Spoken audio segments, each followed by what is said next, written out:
O kaya nga na, nag-snow na naman. Di ba pinakita ko na sa inyo yung isang klase ng snow, yung ano yon, glittering snow, yung parang crystallized snow na nag-spark na parang Christmas light na.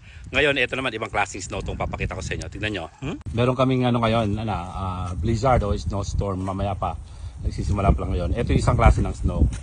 Ayan o, yung parang asin. Oh, ang tawag dito naman is firm na snow. Oh, di ba? Merong sleet yung basa na snow, wet snow kung tawagin. Tapos merong yun nga, yung hard pack, merong powder, maraming klase ng snow eh. So hindi lang akala natin dati basta snow lang. So ayan, nakita nyo, di ba? Ayan oh, hard ano to, firm ang tawag diyan. Para siyang asin, di ba?